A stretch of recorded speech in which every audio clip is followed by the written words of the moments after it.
It's always fantastic when new people enter the sport of brisket Formula One stock car racing. Today we've come to meet a driver who is embarking on his first meeting at Kings Lynn this coming weekend. His name, Richard Marriott.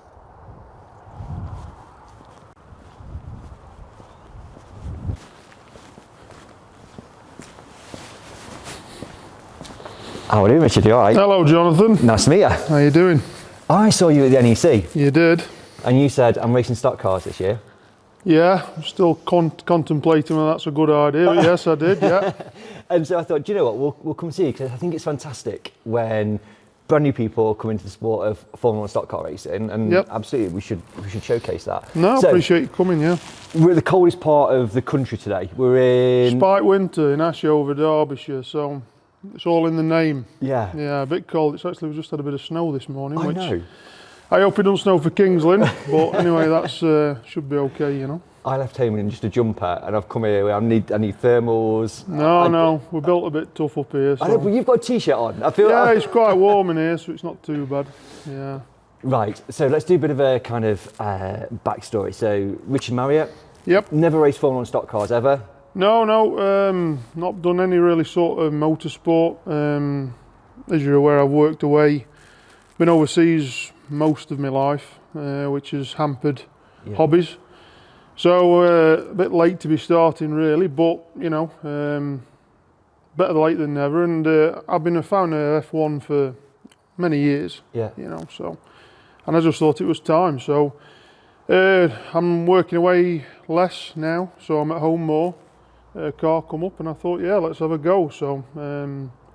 Well, no, that's about it really. So, talk about going in at the deep end, but you know, ain't got time to waste. No, we'll come to that in a minute. Right, you say you're working away, because I think your job or what you do is fascinating. So, it's very different as well. I don't know anybody who does this. So, what is kind of? So, I work in the oil field, well, the drilling industry. So, I work basically all over the world.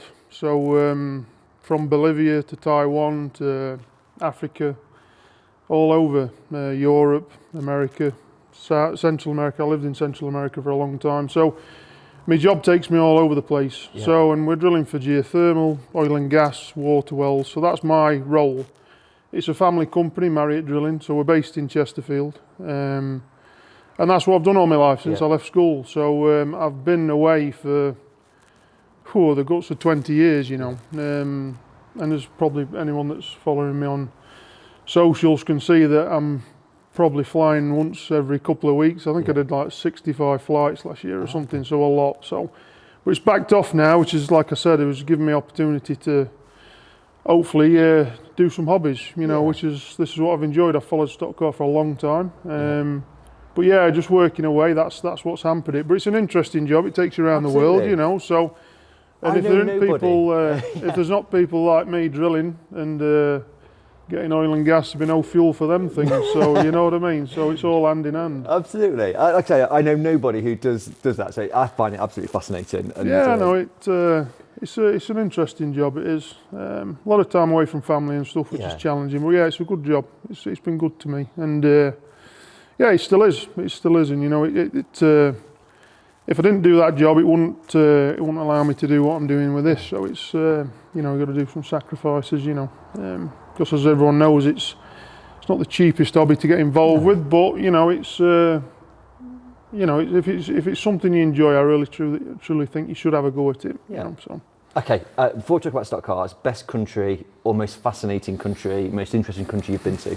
I spent a lot of time in Texas. I like Texas a lot.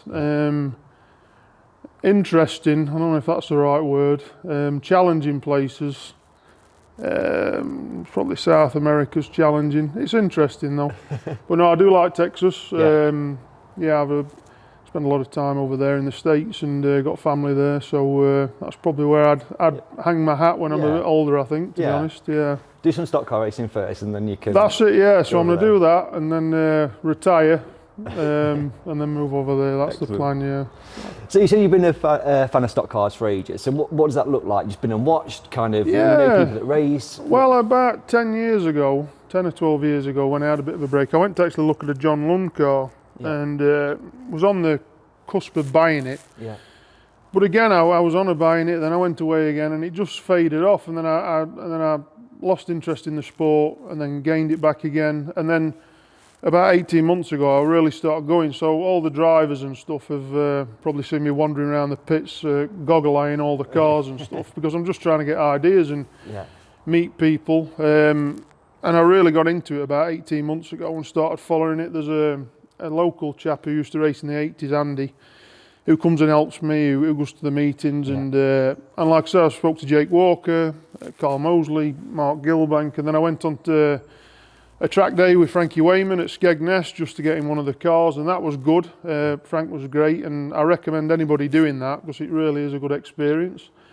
And a lad from F2, Dave Massey, everybody. You know, I've been speaking to people and pulling information from people about it, and then eventually got to the stage where a car come up about last summer, which is what we'll speak about shortly, and then I bought it and obviously just gradually got into it. So I've been a fan for a long time. I mean, how can you not? Like I said, I mean, I was worried about the sport with everything that's going off, losing tracks and stuff. And I think, you know, the more support and you guys doing the socials and trying to push it out there, I think is what's needed, because, and there's got to be new drivers like me, even though it's like nerve-wracking and whether you're ready or whatever. I think if you don't have new drivers in the sport and people getting interested, then the sport won't move forward. So I'm a big advocate for that, you know, bums in seats and get new drivers on the track and do the track days and rent the cars and keep the sport alive, you know what I mean? So. And I think at the minute, you know, you've described going out in Frank's car at Skegness. Do I actually want to do this? But there's loads of avenues for people to explore in that respect, kind of going off tangent slightly. But it does, you know, the number of people that have gone with Matt Newsom and gone, actually, I'm going to do a couple of meetings now. I've bought my own car because I really enjoy it. It's that entry level.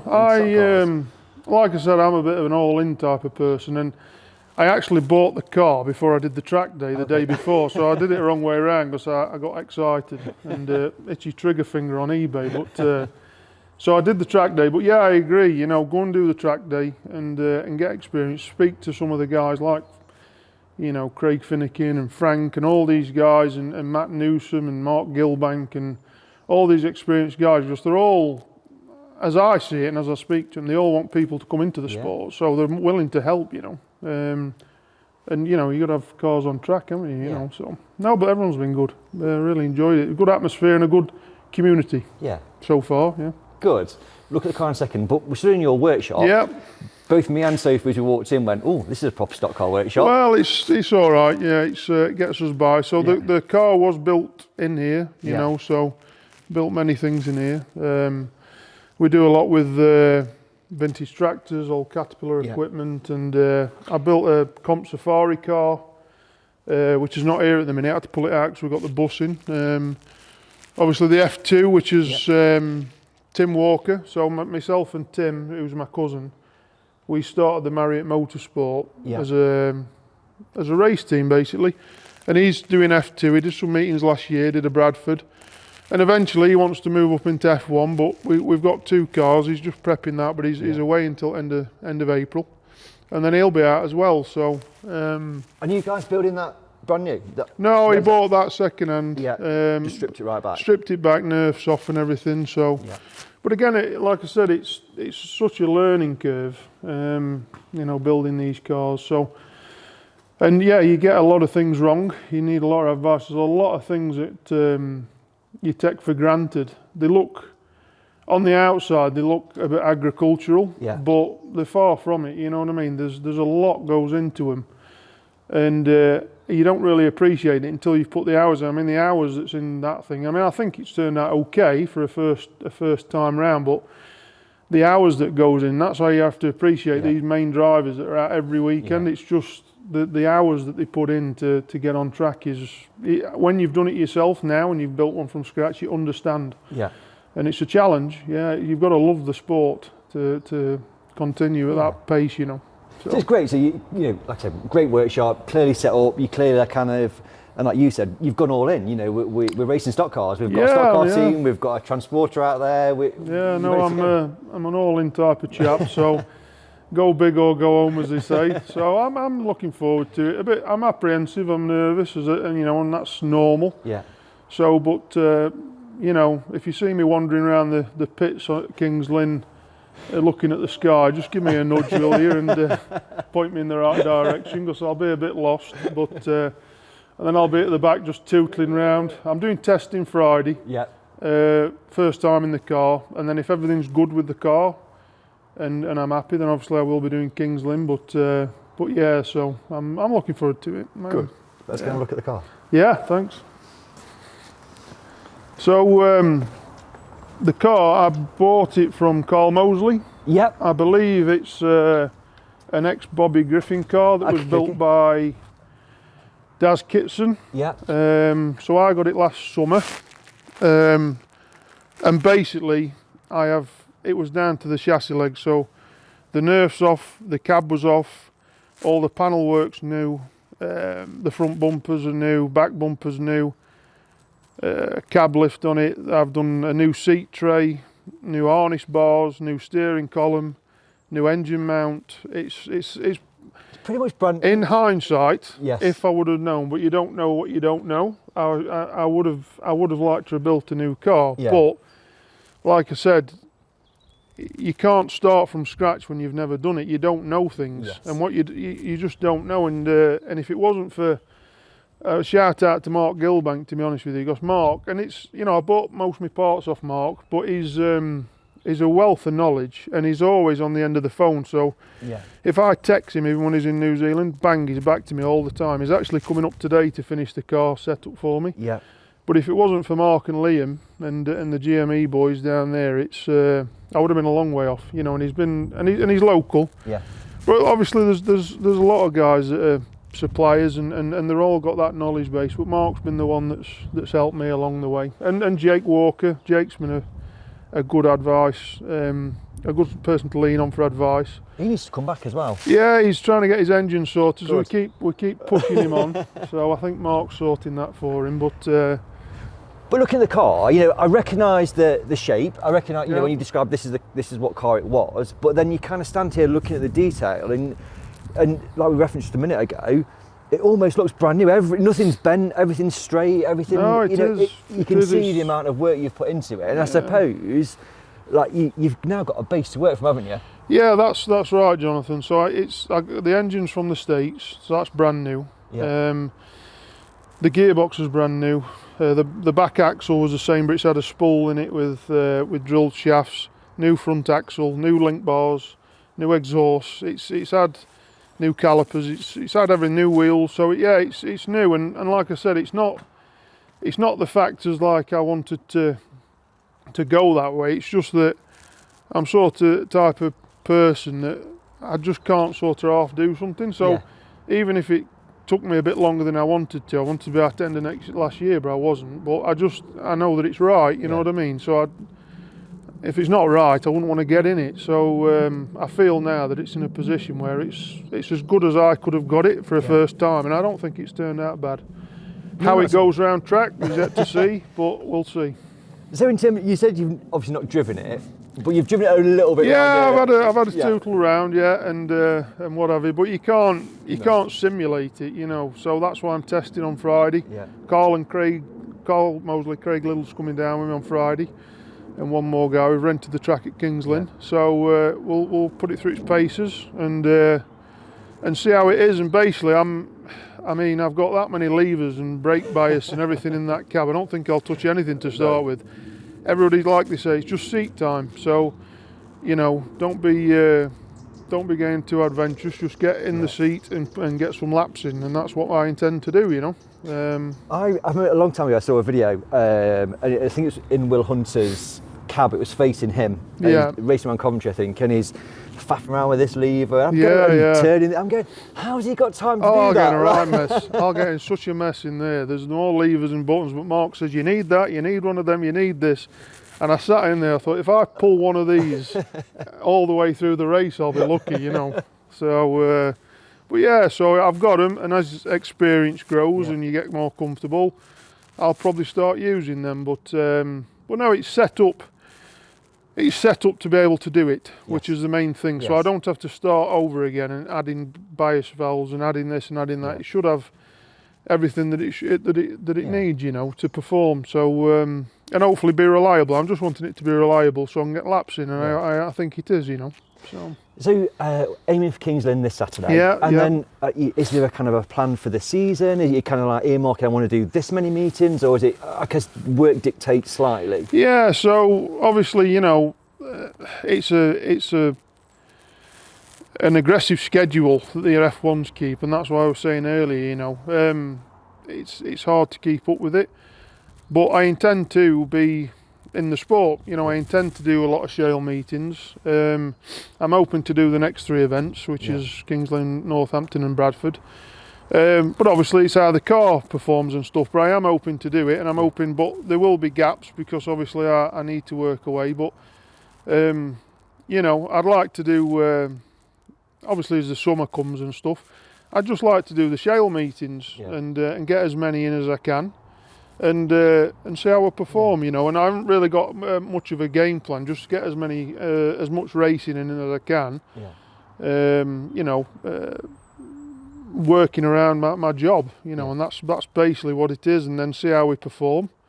And if we're enjoying it, and you know, Tim gets out racing the F2, like you know, we enjoy the sport, and we're getting into it, then I might do a bit more, you know. So, but no. As many shell meetings as possible. That's the game plan, you know. And you said you're nervous, and it's a big investment of nervous is an understatement. Is that understatement? Yeah. But you know, you have kind of gone all in. You know, you've invested in a stock car, you've got a transporter. You know, and it is like, well, I might not like it on Saturday. Do you know what I mean? Yeah, I have asked myself that question, but like I said, I'm in for a penny, in for a pound. But but the thing is like I said, I enjoy building stuff. So I've built the car. I think I'll enjoy the sport, and I'm sure I will. But at the end of the day, the cars hold value. Yes. So you know, that's the thing, is that when a car's built right and it performs, they're not for sale for very long. You know. So and that's what I mean with the sport, is you need to keep it alive. Is, you know, if a car's got value in it, you know, the engine's got value, the gearbox has value, and I'm not saying by any means that you get a return on your investment, but there is value in it, you know. So you can, it's not like you've spent it and it won't come back in some form, you know. So that's the only solace you can get out of it. It's an expensive hobby, I agree, but to be honest with you, as you can see on the roof, you know, I work with a lot of people, and we contact them and says, you know, we're into doing this, would you like to get your name on the car and a bit of a sponsorship, you know, and the sponsors on the roof there have. Yeah. And I must thank them, you know, from wholeheartedly, because, you know, they have sponsored us, they have thrown some finances at it, and it's helped tremendously, you know. And I appreciate that, because you know, you need support in this game if you want to do it at any sort of level. Yeah. You know, I mean, that's just how it is, you know. So the sponsors, a big shout out to them, because they have helped us tremendously, you know. Good. And in terms of team around you, obviously you've got your cousin, you said, who's doing Formula 2. You've got an ex-driver. Yeah, so are you looking for a team, like an advertisement, Yeah, I've got one lad that's got his bus pass, so he's all right. Yeah, he's retired, so he'll come with us. I haven't got a team, to be honest with you. We're just family, friends, some lads we work with that's mechanics. Like I said, you know, but there's no stock car orientated people that's with us. And that's what I mean, it's going to be, what we can do is going to be is who's available, when we can go, and just friends and people that want to come and have a ride out and a good stock car racing. But that's important as well, though. So, you know, when we went to see Ashwella last year, he was kind of going, we work together, we go stock car racing together, and it's like, it's just an enjoyable experience. It's something we do outside of work. I mean, that's the thing as well, isn't it? Yeah, I mean, just loading it up into the transport and setting off with everybody in the transport is just a vision of mine. That, you know, it's just having family and friends around you, going to do something you enjoy, and that's it. But no, in terms of, you know, I'm sure there'll be people wanting to come and join us, and it might be a bit sporadic. Sometimes I might be by myself, but no, I'm sure it'll be okay. But you do. It does concern you, because like at the track, and you see a swarm of people around the cars, and you think, Jesus, you know. I ain't got that yet. No, I ain't got that. Get a bit of success under your belt, and then you'll accrue some people. Yeah, I think sure. that'll be a few years yet. But I think I'll still be tootling around at the back. But But no, so it's just for the pure enjoyment, you know. So, and I hope it is enjoyable. I mean, I don't know how any fan can go to a stock car meeting and not enjoy it. Absolutely. You know, like even kids, you know, and that's why I say, you know, get the tickets and go and see it, because you'll not be disappointed. No. Listen, I think, you know, I'm fascinated by anybody coming in stock cars. I think it's great. It's great that we've come and spoken to you today. I think putting this out, it's good because it shows actually, you know, anybody can go stock cars in theory, and I think people will want to kind of see how you progress, because no racing experience, you bought a stock car, you're going to race on 47 cars booked in on Saturday. Yeah, you're not helping. No, but we were talking to the car guy, that's a great, like, you know, the first meeting, you know, when people trickle out, don't they? But you've got Nigel Green coming back. To be honest with you, you know, even just being on the track with the, you know, the Craig Finnekins and the Frankie Waymans and that, it's just that'll be a bucket list tick there, just to go on the track with them guys, and Newsom and Mark and Liam and that, you know. So I'm looking forward to it, but again, you know, I'm open to any advice whatsoever. So please come in and give it to me. But no, we'll see how we get on. Yeah. Hopefully no damage, and so I can get laps in, and the car is reliable, and I hope we enjoy it. Yeah. So. Right, thank you so much. Thanks for coming, yeah. I mean, can we just warm it up next time a little bit? That would be really helpful. Well, you can come to Africa with me, Jonathan, that'll be all right, yeah. So, no, next time we'll see, but weather should be turning. I think it's getting dry at Kings Lynn, which is the main thing. So. Yeah, but it's cold. It says cold on the but, you know, anyway. You'll be in your T-shirt, I'm sure. We will, yeah. I think you're shivering inside. You're just trying to look like a proper stock car driver. No, I'm good. When you're sat in them things, you can't do nothing but sweat, you know, so. Richard, thanks for your time. Good luck on Saturday. Appreciate it. Thank you.